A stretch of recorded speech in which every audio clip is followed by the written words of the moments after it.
अस्सलाम वालेकुम, मैं हूं इमरान आज़म और आप देख रहे हैं मेरा यूट्यूब चैनल इमरान आज़म व्यूज़। नाज़रीन, आज 1 अक्टूबर है और इस वक्त जो मैं आपसे बात कर रहा हूं तो आज़ाद कश्मीर से अच्छी खबरें नहीं आ रही। इतला ये है कि मुज़फ़्फ़राबाद के बाद अब जो है धीरकोट में चमियाटी के मकाम पर जो है पुलिस और जो जॉइंट अवामी एक्शन कमेटी है उनके मुज़ाहिरीन के दरमियान एक बड़ा तसादम हुआ है, खून रेज़ तसादम हुआ है। और इसमें जो अब तक की गैर मुसद्दक़ा इतलात हैं उनके मुताबिक एक जो एक्शन कमेटी का रुकन है उसके जहां बाग होने की इतलात हैं, और जबकि ये कहा जा रहा है कि 10 से 11 लोग ज़ख्मी हैं, जिसमें 4 पुलिस एहलकार या एफसी एहलकार भी शामिल हैं। इस हवाले से मेरी बात हुई है, वहाँ पे मौजूद जो है हमारे सीनियर साफ़ी जो है अदनान अब्बासी साहब, उनसे भी बात हुई है और उन्होंने भी ये कन्फर्म किया है कि यहाँ पे तसादम हुआ है। और उस तसादम में अब तक जो उनके पास इतलात हैं उसके मुताबिक जो है 10 से 11 लोग ज़ख्मी हुए हैं, जिन्हें जो है करीबी जो है हस्पताल में जो है शिफ्ट किया गया है। ये जो चमियाटी का इलाका है ये धीरकोट और कोहाला के दरमियान का इलाका है, और यहाँ पर ये इतलात थी कि पुलिस की जो बारी नफरी ज़ाहिर है कल से वहाँ पे मौजूद थी, एफसी एहलकार भी उसमें मौजूद थे, और वहीं पे जो है एक्शन कमेटी के मुज़ाहिरीन भी बहुत बड़ी तादाद में आज जमा हुए। और वहाँ से उन्होंने जो है मुज़फ़्फ़राबाद की तरफ जब मार्च की कोशिश की तो फिर यहाँ पे तसादम हुआ, और तसादम के नतीजे में अब तक की इतलात के मुताबिक जो है अफसोसनाक वाक़या जो है पेश आया, एक सानिया रोनमा हो चुका है। इससे पहले आपको पता है कि मुज़फ़्फ़राबाद के अंदर भी गुज़श्ता रोज़ जो है फायरिंग के वाक़े में एक शख्स अपनी जान की बाजी हार गया था। इसी तरह से जो आज़ाद कश्मीर के मुख्तलिफ़ इलाके हैं, डडियाल से भी ये ख़बरें आ रही हैं कि वहाँ पे भी जो है पुलिस और मुज़ाहिरीन के दरमियान जो है तसादम हो रहा है। रावला कोट में अभी तक किसी जो है तसादम की इतला नहीं आई, लेकिन वहाँ पर भी बड़ी तादाद में जो है मुज़ाहिरीन वो जमा हैं। मेरी जो अर्जा में पुलिस कंट्रोल रूम है वहाँ पर मेरी बात हुई है पुलिस कंट्रोल रूम में, और वहाँ पर जब मैंने इस हवाले से इस्तफसार किया कि क्या चमियाटी में ऐसा कोई वाक़या पेश आया है, कोई तसादम हुआ है, वहाँ पे लोग ज़ख्मी हुए या कोई हलाकतें हुई, तो वहाँ से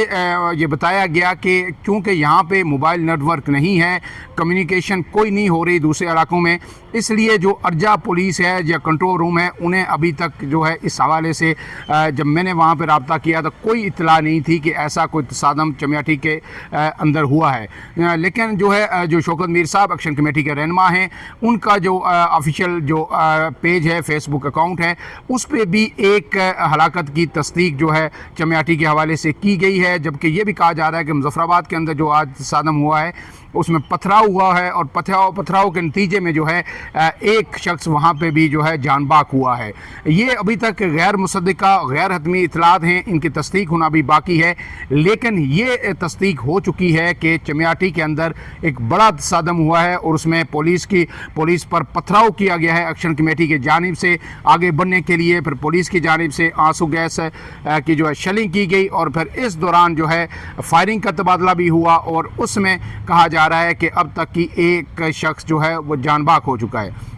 अब इस सारी सूरत हाल में जो है हमें कहीं भी ना हुकूमत आज़ाद कश्मीर नज़र आ रही है, ना जो है वज़ीर आज़म नज़र आ रहे हैं। जब से ये शुरू हुआ है 29 सितंबर से जो है एहतजाज शुरू हुआ है, आज इसका तीसरा रोज़ है।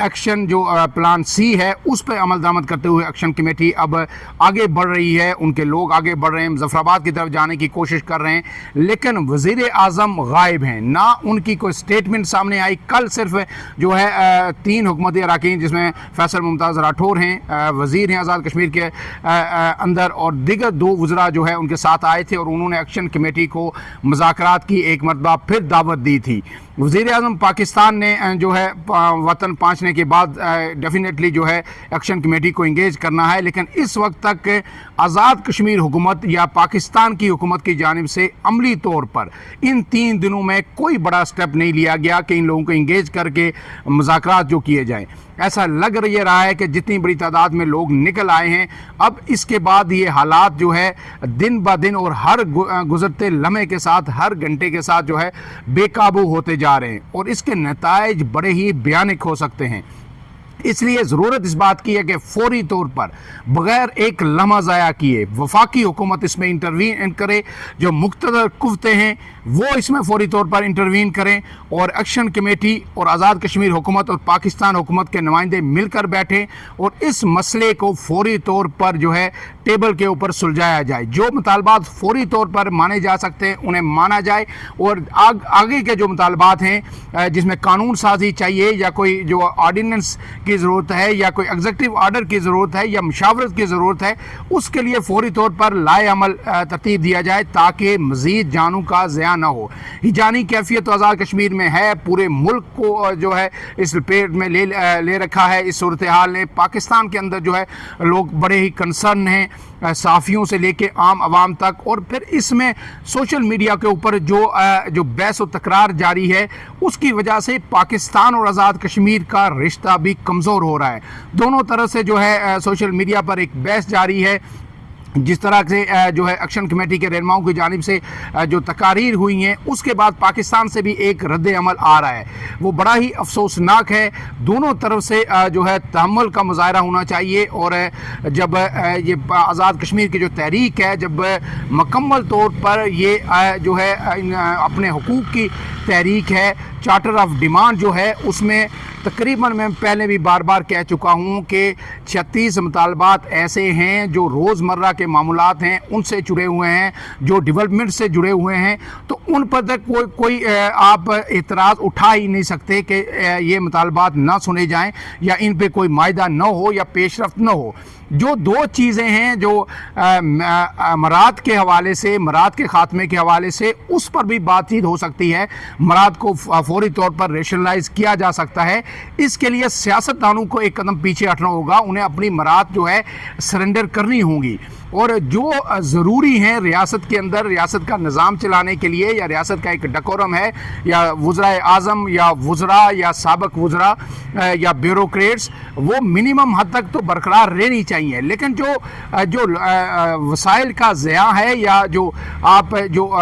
بے تحاشا قسم کے اخراجات کر رہے ہیں ان پر تو ہر صورت قدغن جو ہے لگنی چاہیے. اور اس کے ساتھ ساتھ جو نشستوں کا معاملہ ہے اس کو بھی اثر نو دیکھا جانا چاہیے اور اس کی کوئی حل فوری طور پر نکالنا چاہیے. اگر اس سے زیادہ مزید تاخیر ہوئی, میں بار بار یہ کہہ رہا ہوں کہ بھارتی میڈیا جو لوگ نہیں دیکھ رہے انہیں اس چیز کا اندازہ نہیں ہے, لیکن جو لوگ اس کو مانیٹر کر رہے ہیں انہیں سمجھ آنی چاہیے کہ وہاں پہ کیا ہو رہا ہے اور کس طرح بھارت اس سب چیز پہ کھیل رہا ہے. تو ایسے میں جو نقصان ہوگا وہ ریاست پاکستان کا ہوگا, ریاست جموں و کشمیر کا ہوگا, آزاد کشمیر اور پاکستان کے عوام کا ہوگا. اور اتنا نقصان کر کے مزید لاشیں جو مسلسل گر رہی ہیں, اور مزید اگر لاشیں گرتی رہیں اور اس کے بعد بھی آپ نے ٹیبل پہ آنا ہے, دونوں فریقین نے مذاکرات کرنے ہیں, اور مذاکرات سے ہی حل نکلے گا, تو پھر کیوں کس چیز کا انتظار کیا جا رہا ہے کہ مزید جانیں ضائع ہوں اور اس کے بعد پھر ہم مذاکرات پہ بیٹھیں. اور اگر ریاست اس کے بعد یہ جانیں ضائع کرنے کے بعد ٹیبل پہ بیٹھتی ہے اور اس کے بعد مکمل طور پر سرنڈر کرتی ہے اور سارے جو 38 مطالبات ہیں من و ان وہ جو ہے قبول کرتی ہے, تو پھر جو ریاست کی ریٹ ہے وہ کدھر جائے گی, اور پھر ریاست کس طرح اس کو جسٹیفائیڈ کرے گی یہ جو لاشیں جو گر رہی ہیں. اگر آپ نے یہ ماننا ہے تو فوری طور پر مانیے تاکہ اس جانی کیفیت سے پوری ریاست اور پورا ملک جو ہے نکل سکے. مزید جو ہے کسی بھی قسم کی جو تاخیر جو ہے وہ تباہ کن ہو سکتی ہے. جو ماننا ہے ابھی مانیے, جو اقدامات کرنے ہیں فوری طور پر کیجئے تاکہ یہ جو خون ریز صادم جو ہے اب شروع ہو چکا ہے, ایک نئے فیز میں داخل ہو چکا ہے, اسے فوری طور پر روکا جائے. یہ تباہ کن ہوگا اور اس تباہ کن نتائج جو ہے پورے پاکستان کے لیے اور آزاد کشمیر کے لیے ہوں گے. میں بار بار یہ متنبہ کر رہا ہوں, اور پہلے بھی میں نے یہی کہا تھا کہ مذاکرات کی میز پہ ہی اس کا حل نکلے گا. اب جو ہماری اطلاعات ہیں, اب تک کی اطلاعات جو ہیں کہ اسلام آباد کے اندر جو سر جوڑ کے جو ہے کچھ قوتیں بیٹھی ہوئی ہیں, سیاستدان بھی اس میں شامل ہیں, اس چیز کو بڑے کلوزلی مانیٹر کر رہے ہیں, لیکن کہیں سے بھی ہمیں کوئی ایسی اطلاع نہیں ملی کہ آج شام تک یا فوری طور پر جو ہے کوئی مذاکرات شروع ہو سکتے ہیں. لیکن اب جب یہ تصادم ہو گیا ہے, مزید کہا جا رہا ہے کہ لوگ زخمی ہوئے ہیں, پولیس ہلکا زخمی ہوئے ہیں اور ہلاکتیں بھی ہو چکی ہیں, تو فوری طور پر اب 1 گھنٹہ بھی ضائع کیے بغیر फौरी तौर पर एक्शन कमेटी के लोगों को वहाँ बैठना चाहिए। उमर नज़ीर कश्मीरी ने रावला कोर्ट में खिताब किया था और उन्होंने ये वाज़ेह तौर पर कहा था कि हम मुज़ाकरात के लिए तैयार हैं। शौकत कश्मीरी भी ये कह रहे हैं मुज़ाकरात के लिए तैयार हैं, लेकिन उन्होंने कहा था कि फौरी तौर पर ये जो आपने ब्लैकआउट किया है कम्युनिकेशन का, मोबाइल सिग्नल जो है बंद हैं, हमें एक दूसरे से रब्ता नहीं हो रहा पूरे आज़ाद कश्मीर में, तो इसको फौरी तौर पर ख़त्म किया जाए ताकि हम एक्शन कमेटी के जो लोग हैं मुख्तलिफ अज़ला के अंदर उनसे रब्ता कर सकें और कोई लाए अमल तय करके फिर हम मुज़ाकरात की मेज़ पे आएँ। तो मेरी दरख्वास्त होगी अदारों से, हुकूमत आज़ाद कश्मीर से, हुकूमत पाकिस्तान से कि फौरी तौर पर ये जो सिग्नल्स हैं, मोबाइल सिग्नल्स हैं, इनको बहाल किया जाए। जो इंटरनेट की जो पाबंदी है, जो बंद किया गया है, इसको फौरी तौर पर खोला जाए ताकि जो है एक मुज़ाकरात के लिए एक माहौल जो है फ़ज़ा साजगार हो सके, थोड़ी सी जो एतमाद साजी दोबारा हो सके, क्योंकि इस वक्त जो ट्रस्ट डेफिसिट बहुत ज़्यादा बढ़ चुका है। और किसी भी तहरीक के अंदर जब लाशें गिर जाएं तो आपको पता है कि उसके बाद सूरत हाल क्या होती है या हालात किस तरफ जा सकते हैं। तो इसके लिए बेहतर होगा कि फौरी तौर पर इक़दाम जो है उठाए जाएं और पहले स्टेप के तौर पर जो है फ़ौरन जो है कम्युनिकेशन के जो ज़राए हैं उनको बहाल किया जाए ताकि फिर ये सारे लोग मुज़ाकरात की मेज़ पर आके बैठे और फौरी तौर पर जो भी इसका मुमकिन हल है, एक्शन कमेटी को भी एक कदम पीछे हटना होगा, रियासत को भी एक कदम पीछे हटना होगा, क्योंकि ये सवाल रियासत आज़ाद कश्मीर की बका का है, हमारे निज़ाम की बका का है। और अगर इस निज़ाम को लपेटना है तो फिर इस जो अनारकी है इसको चलने दीजिए, फिर आप इसको मज़ीद प्रोलांग कीजिए, 2 से 3 दिन चलाइए और फिर इसको जवाज़ बना के फिर आज़ाद कश्मीर के अंदर जो एक नीम जमहूरी निज़ाम ही राइज है उसको भी लपेट दीजिए ताकि जो है ये टांटा जो है मुकम्मल तौर पर ख़त्म हो जाए और फिर एक्शन कमेटी में सुकून में होगी। और जो आज़ाद कश्मीर की सियासी क़ुव्वतें हैं जिन्होंने संगीन गफलत की, जिन्होंने मुजरमाना गफलत की पिछले गुज़श्ता 2.5 साल के अंदर, फिर उनका बोरिया बिस्तर भी आज़ाद कश्मीर से मुकम्मल तौर पर लपेट दिया जाएगा। फ़िलहाल के लिए इतना। इमरान आज़म को दीजिए इजाज़त। अल्लाह हाफ़िज़।